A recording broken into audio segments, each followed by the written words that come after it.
কথাতেই আছে যতটুকু সুখ পাবে ঠিক তার দিয়ে দ্বিগুণ বেশি দুঃখ পাবে, মানে কষ্টটা বেশি করে পাবে। তো আজকে আমার সেই দিনটা, মানে এতদিন ধরে সুখে ছিল, তো আজকে হচ্ছে সেই দিনটা যেদিনকে আমি আমার মায়ের বাড়ি থেকে চলে যাব আমার কহু সোনাকে নিয়ে। তো সকাল থেকেই দেখছি মা এখানে ভালোই রান্না বান্না অনেক কিছুই করছে, যেহেতু লাস্ট দিন আমি আর আমার বাবা দুজনে মিলে আমার কহু সোনাকে চান করাচ্ছি। আর ও দেখো একবার করে উঠছে একবার করে বসছে, এইভাবেই ও স্নান করতে বেশি মজা পায়। তো মা সকাল দিয়ে বলছিল যে এতদিন ছিলিস যে বালিশগুলো তোর মেয়ের জন্য বানিয়ে দেওয়া হয়নি, আর ঠিক আজকেই বেলা 12টার সময় এই বালিশওয়ালার লোকটা এসেছিল, আর এই লোকটাকে দিয়েই বালিশগুলো আমার কহু সোনার জন্য বানানো হলো। যেহেতু নাকি নতুন যখন নিজের বাড়িতে যাওয়া হয় মামার বাড়ি দিয়ে এইসব জিনিসগুলো দেওয়া হয়, যেগুলো নিয়ম আর কি, আমার মা ওইগুলোই করলো। আজকে বিকেল দিয়ে প্রচুর ঝড় বৃষ্টি হচ্ছিল, তাই আজকে ঠিক করা হয়েছিল যে আজকে আর যাওয়া হবে না। কিন্তু কুহুর বাবা ওখানে সব খাবার কিনে মানে সব কিছু রেডি করে রেখে দিয়েছে যে আজকে কুহু সোনা তাদের ঘরে যাবে।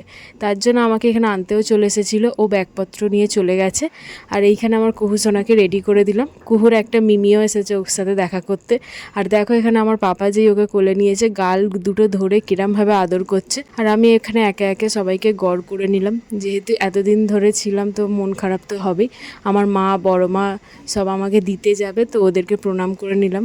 তারপরে এইখানে এই যে আমার এই বোনটা এসেছিল আমার মেয়ের সাথে দেখা করতে, তোমাদেরকে আগেই বললাম। তো ছাতা মাথায় দিয়ে আমার মেয়ে যাচ্ছে নিজের বাড়িতে। তো যেতে যেতে প্রায় সন্ধে মতন হয়ে গেছিলো, 6:30 বেজেই গেছে। আমার পাপা যেহেতু যেতে পারবে না, এখানে আমার পাপা রাস্তা দিয়েই ছেড়ে দিল।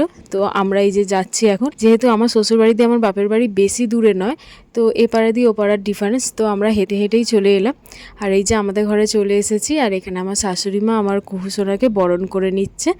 তো এই যে ওকে আশীর্বাদ করে নিচ্ছে, কিন্তু ও এই দিকে আমাদের দিকেই দেখছে, ও ভাবছে কি হচ্ছে, ওর কাছে সবই অচেনা, সব কিছু জিনিসই ভাবছে চেনা মানুষগুলো দিয়ে আমি কি মানে সেজেগুজে আমি কোথায় এলাম। তো আমার শাশুড়ি মা আমাকেও আশীর্বাদ করে নিল। তারপরে এবার ঘরে ঢোকার পালা, এই যে ঘরে এলাম। আমার মা তো আজকে সারা দিনই কেঁদে যাচ্ছে। তো আমার মেয়েকে ছেড়ে মানে আমার মা এক মুহূর্ত থাকতে পারে না, সব কিছু আমার দিয়ে আমার বেশি আমার মেয়ের করেছে আমার মা। তো আমার মা তো সমানে কেঁদে যাচ্ছে। এই যে আমার ভাইও এসেছিল, ও আগেই চলে এসেছিল। আর এই যে চলে যাওয়ার সময় তো আমার মা আরও কাঁদছিল। আমার মা বড় মা সবাই মিলে ওকে কোলে নিয়ে আদর করছে, আর আমার মা খালি কাঁদছে। আর যেটা নিয়ম আর কি, আমার সব মায়েরাই চায় তাদের মেয়েরা সুখে থাকুক, ভালো থাকুক। তো আমার শাশুড়ি মার হাত ধরে আমার মা বললো যে আমার মেয়েকে দেখে রাখ। মা যাওয়ার সময়ও খুব কাঁদছিল। তো এই যে ওরা বাড়ি চলে গেল এখন।